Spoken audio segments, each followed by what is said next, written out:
balik lagi di Sabar Sharing Bareng. Yang sudah lama tidak upload video, uploadnya suka-suka hati, kapan-kapan pengen aja. Tapi kali ini aku nggak sendirian, aku sama Mama.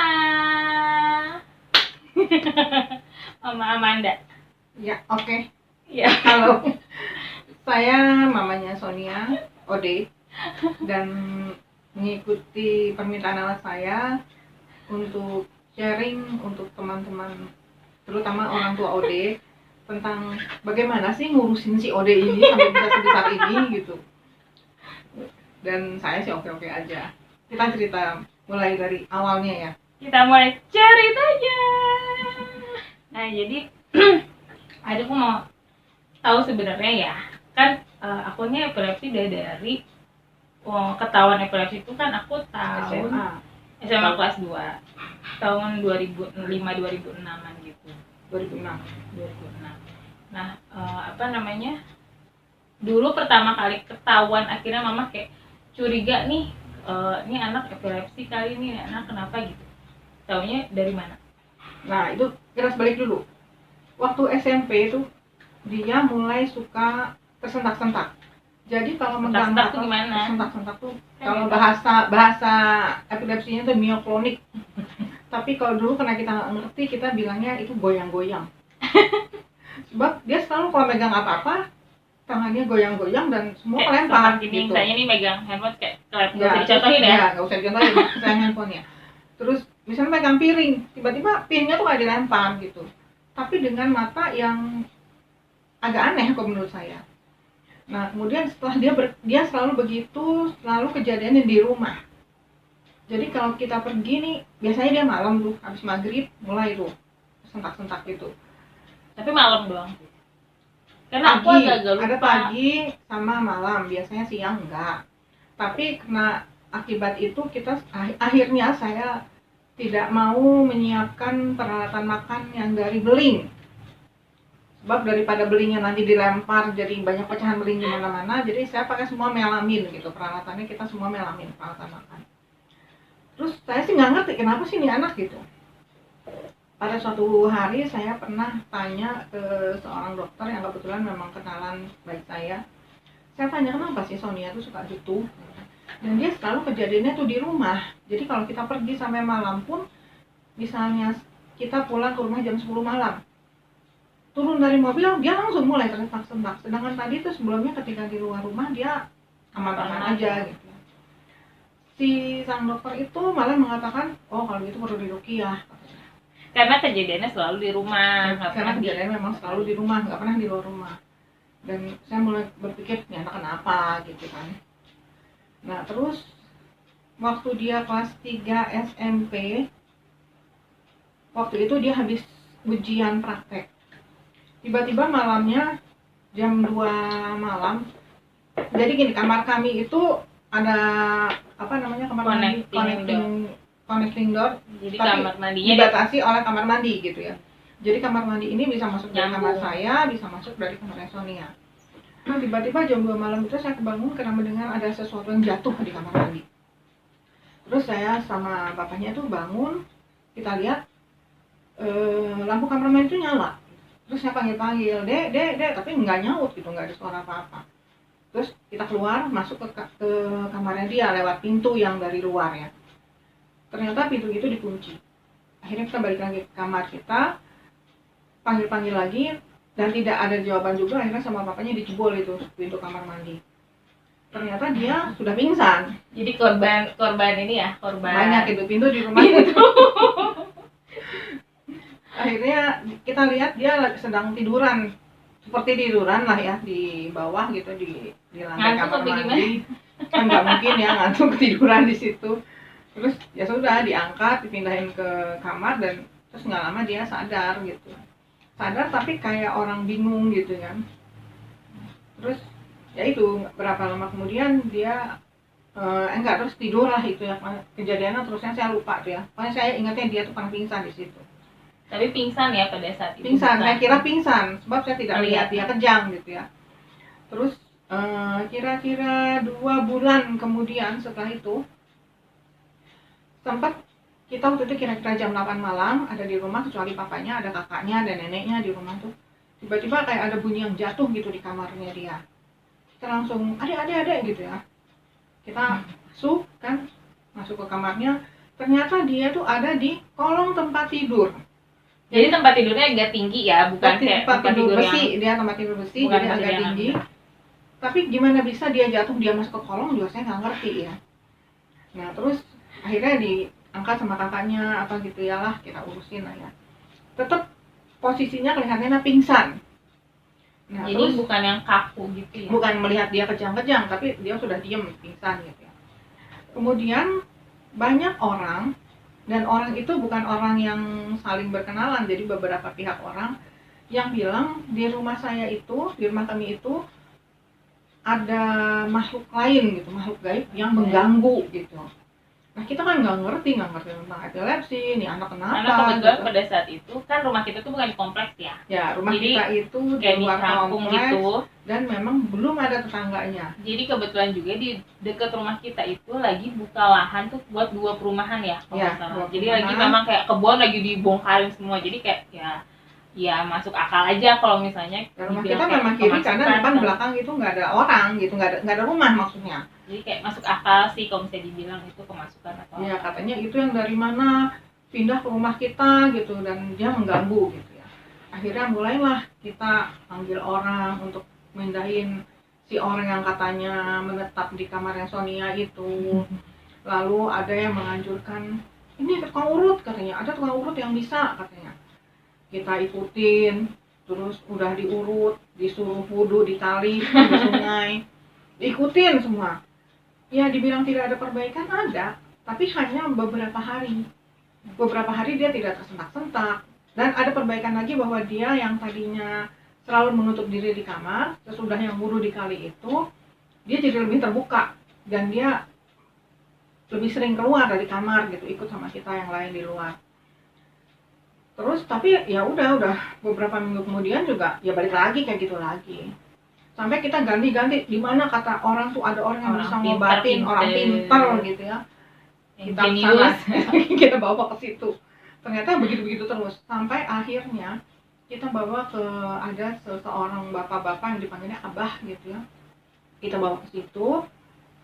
Si Abah itu ketika mulai dia mijit tengkuknya Sonia itu, dia langsung bilang, ini sih bukan diganggu makhluk halus, ini mah epilepsi katanya. Bawa ke dokter. Nah itu baru kita bilang, kok gitu ya. Iya bawa ke dokter aja bu katanya gitu. Nah barulah kita ke dokter. Dan kita juga nggak ngerti karena kita taunya epilepsi itu penyakit yang menurun. Dan saya merasa tidak ada gitu di keturunan saya ke atas tuh nggak ada yang epilepsi. Pengetahuannya masih standar gitu, benar-benar nggak tahu gitu ya. Kemudian mulailah kita mengunjungi satu orang dokter pertama. Si dokter nyuruh Sonia itu disuruh CT scan, EEG, terus ronsen juga. Ya ronsen, pokoknya kita ikutin semua. Akhirnya si dokter bilang gini, iya benar, ini epilepsi katanya. Nih, saya kasih obat ya buat sebulan. Saya tuh nggak ngerti kan epilepsi itu apa. Saya pengen tahu dong, epilepsi itu apa sih? Terus apa yang boleh kita lakukan, apa Sonia lakukan, apa yang tidak boleh. Baru mau nanya, si dokternya langsung bilang gini, gak usah nanya-nanya bu, minum aja obatnya, sebulan lagi balik lagi ke sini. Saya sampai ya Allah. Males ya. Saya sampai ya Allah gitu amat tuh dokter ya. Akhirnya ya udah, obat kita ambil, minum lah, pokoknya rutin minum lah. Tapi saya kan nggak puas dengan si dokter itu. Akhirnya kita nanya, ada dokter lain di tubuh ibu. Di mana sih tubuh ibu itu? Cimanggis ya. Depok. Namanya dokter Sandi Hasibuan. Ternyata itu dokter yang enak banget. Dia oma-oma ya udah agak tua. Tapi dia ininya apa sih? Detail. Ngobrolnya enak banget. Dan dia bilang ini coba di tes lab dulu ya. Tes lab kan lama dok. Saya bilang tapi kita harus balik lagi kapan? Enggak, saya tunggu katanya. Dan bener kita tes lab sampai kita balik lagi. Dia masih ada tuh dokter. Dan dia menjelaskan semua secara yang supaya kira-kira secara awam bisa ngerti lah gitu kenapa itu epilepsi terjadi. Dan saya mulai puas dengan si dokter itu. Aku ingat tuh sama dokter Sandy itu, aku sempet yang dia bilang kayak kamu harus terima kalau kamu tuh berbeda iya, dari teman-teman itu. kamu. Itu kayak pada saat itu tuh rasanya kayak yang masa iya kenapa sih gitu, tapi ternyata memang setelah dijalanin ya melihat berbedanya dari sisi bukan yang negatif ya, tapi bahwa kita tahu batasannya. Mungkin kayak pada masa itu kan aku umur SMA, kuliah gitu kan, lah gitu. umur yang mungkin anak-anak lain tuh kerjaannya main, yang pengennya pulang malam apa gitu kan, anak-anak gaul gitu kan ya. Tapi aku nggak bisa gitu. Boncengan naik Bedanya motor, sebatas naik itu. motor kita walaupun dibonceng saya sih tetap takut gitu, takutnya ketika dia naik motor tiba-tiba dia unfall gimana gitu. Akhirnya belakangan setelah dia diboncengnya sama orang-orang yang saya kenal baik, yang temennya juga tahu bahwa Sonia ini sakit, ya sudah saya izinkan. Tapi dengan ini dengan persyaratan bahwa kalau kamu mulai merasa nggak enak, langsung bilang sama temennya, suruh berhenti motornya, kamu pindah naik angkot. Nah itulah pelan-pelan kita ini. Nah, aku sempet tuh pas lagi zaman SMA pacaran kan, pacarnya tuh sampai nganterin. Jadi pacarnya naik motornya ditaruh di sekolah, terus kayak dia nganterin naik angkot pulang nyampe rumah, terus dia balik lagi naik angkot ke sekolah ngambil motor, saking nggak boleh naik motor. Padahal jaraknya tuh ya masih di Bogor juga, ada 10 kiloan mah ada kan yang nggak terlalu. Saya kalau dibanding pas zaman kuliah kan ke Depok jauh. Iya. Oh ya, tapi sebelumnya nih aku tuh belum ngasih tahu kenapa hari ini tuh aku tuh bikin videonya tuh sama mama. Karena sebenarnya kayak banyak banget yang nanya, yang DM, yang message itu adalah ibu-ibu yang punya anak epilepsi. Sementara aku kan kayak bingung ya, aku belum jadi ibu-ibu, nggak tahu gimana perasaan. Bukan pendamping OD. Iya, bukan pendamping, jadi nggak tahu perasaan si apa yang dirasain sama ibu-ibu itu, kekhawatirannya gimana aku kan nggak tahu. Jadi makanya aku ngajak mama untuk bisa sharing bareng sama, mungkin nanti yang nonton kan banyak kayak ibu-ibu, mama-mama yang atau bapak-bapak juga mungkin banyak kan ibu-ibu kali ya, tapi banyak juga bapak. Oh gitu. Tapi waktu dia ngajak, mau nggak bikin YouTube untuk menjelaskan ke ibu-ibu. Kalau saya sih langsung oke, mau. Karena banyak banget ibu-ibu, bahkan ada yang udah emang ya ibu-ibu kayak mungkin seumuran mama, anaknya umur 20 tahun lebih gitu. Soalnya saya juga merasakan ketika dulu Sonia itu baru-baru epilepsi, kita dan ketemu si dokter yang nggak mau menjelaskan apa-apa itu rasanya kita kayak masuk ke dalam sebuah gua gelap. Kita nggak tahu mesti jalan kemana, tapi kita harus bisa keluar dari situ. Dan zaman dulu internet belum kayak sekarang ya, semudah belum sekarang. Kan kita saya masih gaptek lah ya. Kalau sekarang kan kayak di handphone ya udah mau googling tinggal Google. Dulu kan kayak masih di warnet, kayak yang masih Terus punya. saya sampai mengumpulkan berita tentang epilepsi dari koran, majalah, buku, aku kumpulin tuh sampai ada buku, ada apa, pokoknya semua yang ada tentang epilepsi itu saya kumpulin. Saya baca, sebab kalau nggak kita tahu dari mana gitu. Akhirnya suatu saat tahun berapa itu kita ketemu dengan komunitas epilepsi. Dan mulailah kayak orang yang di dalam gua yang gelap itu, kayak kita melihat ada titik terang gitu. Kita bisa jalan ke situ gitu. Tapi ya pertama, kalau misalnya mama, apa yang mama pikirin waktu pertama, berarti pertama kali dibilang epilepsi itu kan dari si abah-abah itu kan. Apa yang mama pikirin pertama kali pas si abah-abah itu bilang kayak ini sih epilepsi bu gitu. Dan terus dimakin dipertegas lagi pas ke dokter, oh iya ini epilepsi. Itu mama pikirannya apa sih? Yang di pikiran mama atau yang di mama rasain tuh pada saat itu apa? Ya kita harus berjuang.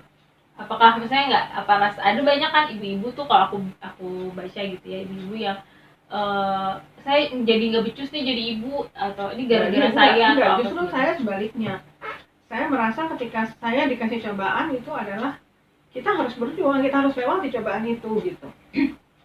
Dan saya jadi ingat ke belakang gitu ya, ternyata Allah ini baik kok. Sebelum anak saya dihadapi dengan kenyataan bahwa anak saya itu epilepsi, jauh sebelumnya saya itu diperkenalkan dengan orang-orang lain yang punya cobaan yang buat menurut saya sih bukan main beratnya, tapi kok mereka bisa ya gitu. Terus ya ada yang anak-anak yang punya anak-anak macam-macam lah. Teman-teman saya itu ada yang punya anak Down syndrome, ada yang punya anak yang sudah yang autis, ada yang sampai usia 7 tahun itu betul-betul seperti bayi, nggak bisa apa-apa. Dan saya kembali ke ingatan itu, saya jadi merasa bahwa oh ternyata ini adalah rencana Allah. Tapi sebelum saya mendapatkan cobaan ini, saya udah dibekelin kok dengan kekuatan gitu bahwa saya harus bisa. Antara sedih tapi juga Terharu itu namanya.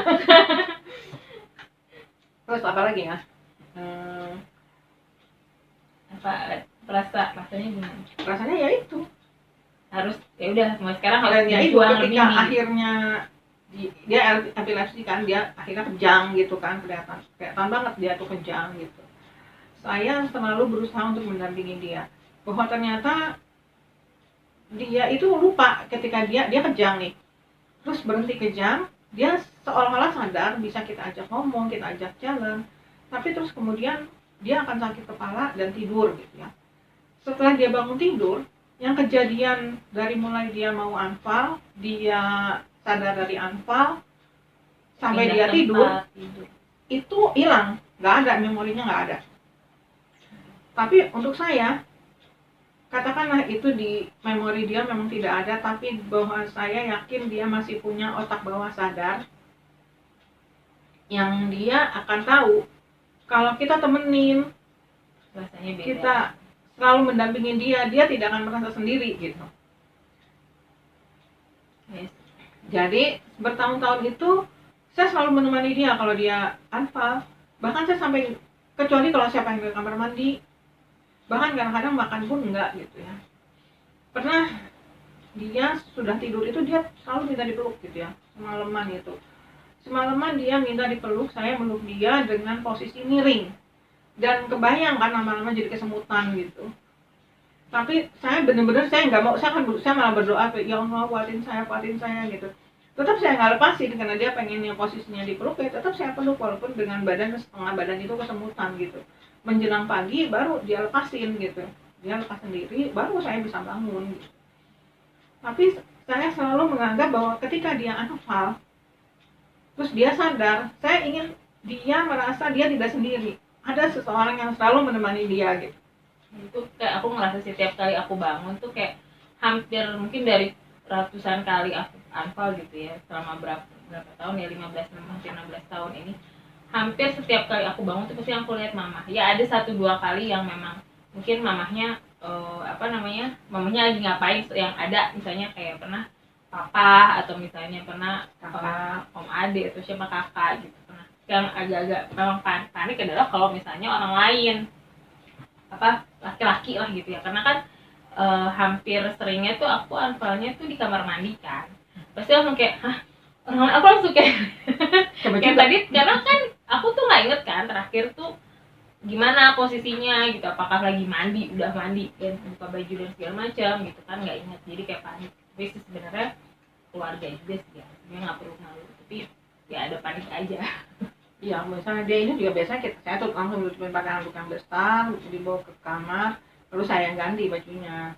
Tapi kan dia kadang-kadang nggak yakin juga gitu. Iya, karena pas bangun kan bingung gitu, kayak tadi kayaknya terakhir lagi nggak di sini deh gitu, atau misalnya tidurnya di tempat tidur mama gitu, yang kok bukan di kamar aku ya gitu, kayak kenapa nih gitu. Tapi kan ada mikir berusaha nginget tapi kan nggak inget. Sedih ya. Sedih habis inget-inget lagi. Sampai pernah ibu saya waktu itu dirawat di rumah sakit, saya nungguin, dan waktu itu malamnya Sonia pulang dengan papanya dan kakaknya. Ternyata papanya nggak langsung ngajak pulang, tapi main dulu ke rumah orang tuanya, jadi ke nenek yang satunya lagi. Pulang itu kemalaman. Padahal biasanya saya selalu jaga jangan sampai Sonia itu tidurnya kemalaman. Ternyata ya setelah di luar pengawasan saya, ternyata itulah yang terjadi. Besoknya ketika dia nengok tempat neneknya lagi di rumah sakit, dia anfal loh di rumah sakit. Nah kebetulan waktu itu ada sekamar kan berdua yang sakitnya, yang lagi nungguin pasien yang satunya tiba-tiba ngebantu saya, dan emang kayaknya dia anfalnya jadi lebih ringan gitu ya. Terus kita ngobrol, dia bilang dia belajar tikung, jadi tadi dia mencoba untuk membantu gitu. Jadi saya nanya dong Cikung itu apa gitu. Terus akhirnya saya bahkan sempat ikut latihan belajar Cikung, tapi cuma sampai kelas 1 sih. Tapi lumayan lah. Jadi tiap kali di Anfal selalu saya coba terapi lah gitu. Dan ada yang paling konyol adalah ketika dia baru-baru kita tahu dia kena epilepsi, dia kan kejang itu selalu yang tergigit lidahnya. Dan saya ketika saya nggak mau anak saya tuh lidahnya tergigit, apalagi kalau sampai putus gitu ya. Kenceng banget ya. Sampai setiap kali dia kejang itu saya selalu ngasih ini kelingking, saya masukin ke mulut dia. Akhirnya si kelingking saya itulah yang gigit oleh Sonia itu. Pernah sampai seminggu lebih lah gitu bengkak. Tapi itu jangan ditiru ya. Tapi ternyata itu salah. Itu salah. Ternyata tidak usah digituin, tapi cukup dimiringkan. Cuman karena waktu itu memang ilmunya juga belum ada, ya. Dan dulu nggak percaya juga masih, karena suka kan dengar gitu ya kayak jangan dimasukin apa-apa. Tapi kan kayak nggak percaya. Gimana kan badai di berdarah gitu. Tapi ternyata malah nggak sengaja aku pernah anfalnya miring kalau nggak salah ya. Terus bangun-bangun nggak terlalu, cuma sedikit gitu. Iya, jadi posisinya nggak sengaja miring. Oh ternyata bener ya bahwa miring itu mengurangi apa sih namanya resiko kayak tergigit. Kayaknya dia tidak terlalu menggigit gitu si gigi itu juga.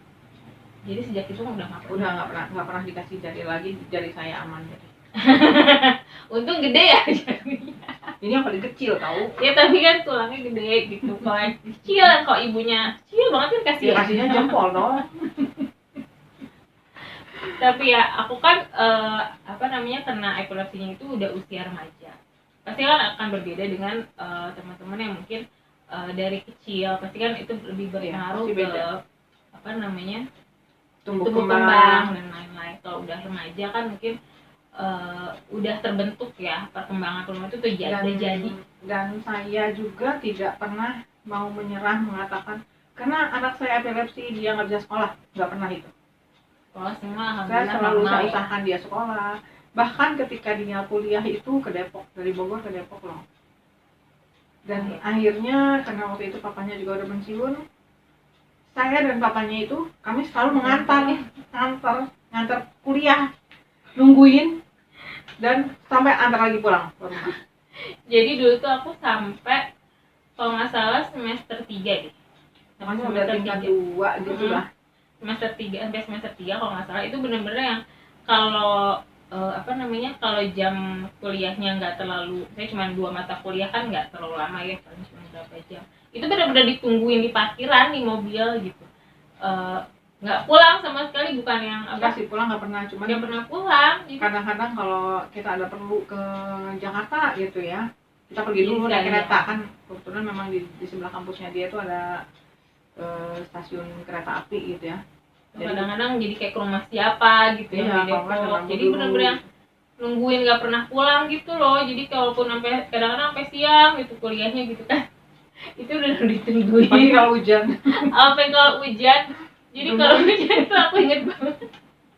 Kalau teman-teman di Gundar mungkin tahu ya, kalau ada yang dulu ada mobil yang kalau ketika hujan terus ada payung sama dari jendela itu mama sama papa, karena kan kalau mobil lama-lama nyala AC kan nggak mungkin juga kan. Jadi jendelanya dibuka. Jadi pakai payung. Biar ada udara ya kan. Karena lama kan nungguinnya. Nah itu dan sesudah dia semester 3 atau apa gitu ya, pokoknya di tingkat 2 itulah ya, dia bilang aku sekarang sudah besar, aku nggak mau lagi diantar, aku bisa sendiri. Saya mulai sih aduh gitu ya, gimana ya, cuman ya saya kembalikan lagi, ada Allah kok. Jadi saya bilang ya dek, kamu ini kan titipan Allah yang harus mama jaga, tapi tidak selamanya mama bisa jaga kamu. Saat mama udah gak bisa jaga kamu, mama akan dititipkan lagi sama Allah. Mudah-mudahan Allah yang akan jaga kamu. Dan jawabannya dia apa coba? Mama tuh ribet gitu.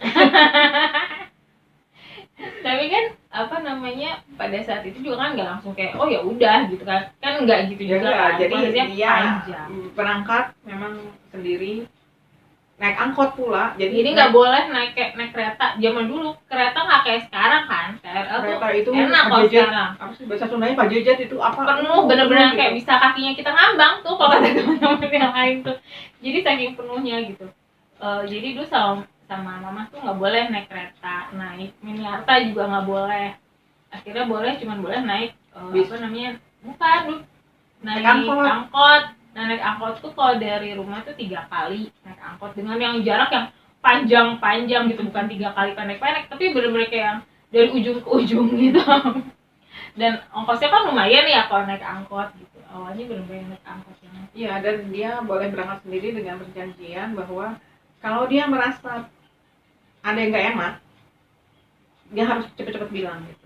Jadi walaupun perasaan tidak enak itu datangnya ketika dia udah di kampus, dia bilang kita akan langsung jemput gitu. Berarti kan namanya kalau menurut aku ya meyakinkan. Pasti orang tua kan ngelarang juga bukan karena apa namanya egonya sendiri, tapi kan pasti juga karena khawatir takut anaknya kenapa-napa. Ya gimana mau ego? Ya kan ada kali bebas kali. Karena banyak loh yang apa namanya kayak ya nggak mau mau ini mau itu nggak boleh sama orang tuanya apa segala macam. Nah itu lagi satu lagi tentang nggak boleh. Kebetulan saya dari dia kecil saya selalu kalau dia minta apa-apa nggak dapet kan suka ngambek tuh. Soalnya kecil itu manja banget soalnya. Jadi saya selalu bilang, Ade minta apapun sama mama pasti mama kasih. Cuman ada 2 hal yang bikin mama tidak kasih. Satu adalah bahwa itu tidak baik buat kamu. Kedua adalah mama memang nggak mampu gitu. Misalnya nggak ada duitnya untuk beli sesuatu yang dia inginkan gitu. Dan itu ya udah kita terusin itu gitu. Jadi jangan apa namanya, jangan kayak nggak boleh ini nggak boleh itu. Ya bukan ya, kalau misalnya menurut aku ya kita juga jangan cuman nggak boleh terus marah gitu, tapi kitanya sebagai anak juga harus ngebuktiin dong ngasih supaya orang tua juga percaya sama kita gitu. Kayak salah satunya yang kayak itu pas aku pengen berangkat sendiri, tapi kan aku komit juga ketika memang gak enak badan atau apa pasti bilang kan, dan kayak udah nggak jadi berangkat gitu atau dianterin gitu. Pokoknya harus jangan. Terus ada hikmahnya karena situasi yang seperti itu, jadi saya tuh sering banget berdoa mendekatkan diri kepada Allah. Jadi begitu dia berangkat sampai dia pulang lagi kelihatan tumbukannya ada di depan saya tuh boleh dibilang tuh sepanjang waktu tuh saya berdoa terus. Jadi lebih kalau menurut aku ya lebih itu ngasih apa namanya, kita jangan pengen dikasih kepercayaan tapi kita juga nggak bisa jaga kepercayaannya gitu ya. Iya lah, kita mengacu namanya. Karena kan banyak yang itu apa namanya tidak berusaha membuktikan tapi pengennya dapet. Buat saya punya anak itu tidak pernah jadi berat. Apapun bentuknya dia, apapun kondisinya dia tetap anugerah Allah.